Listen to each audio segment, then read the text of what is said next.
দাবি জানাচ্ছি। পিআর পদ্ধতি হলো সকল ভোটারের ভোটের অধিকার নিশ্চিত করা। পিআর পদ্ধতির সুফল হলো আমরা 5 আগস্টের পর থেকে এর সুফল আরো ভালোভাবে উপলব্ধি করছি। পিআর পদ্ধতি বিরোধিতা কারা করছে আপনারা দেখছেন।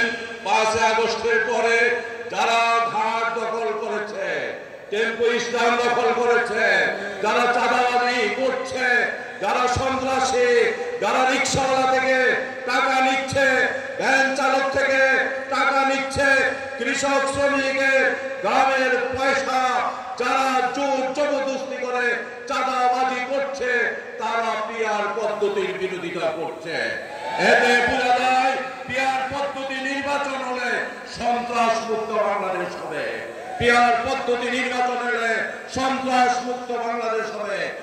পেশি শক্তি আর আমাদেরকে দেখতে হবে না।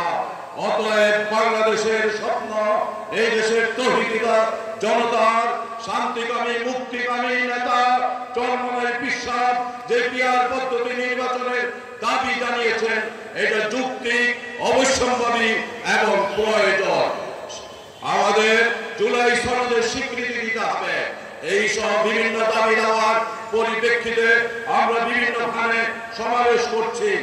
আমরা পরিষ্কারভাবে বলে দিতে চাই, কোন অজুহাতে জ্যান ত্যান ভাবে 54 বছর ক্ষমতায় ছিলেন, সন্ত্রাসী কার্যক্রম করেছেন, চাঁদাবাজি করেছেন, জ্যান ত্যান ভাবে ক্ষমতায় গিয়ে আবার সেগুলো করার অলিক স্বপ্ন থেকে বের হয়ে আসুন। এই দেশের জনগণ জ্যান ত্যান নির্বাচনের মাধ্যমে কোন আধিপত্যবাদী সন্ত্রাসীকার ক্ষমতায় দেখতে চায় না। আমাদের এই আসনে জনগণের বিশ্বহুজুর আজকে তাকে প্রার্থী হিসাবে ঘোষণা করবেন। আমরা তাকে এই আসনের ইসলাম প্রতিষ্ঠার দেশপ্রেমিক মানুষের স্বপ্ন পূরণের একজন সেনাপতি হিসাবে রেখে গেলাম।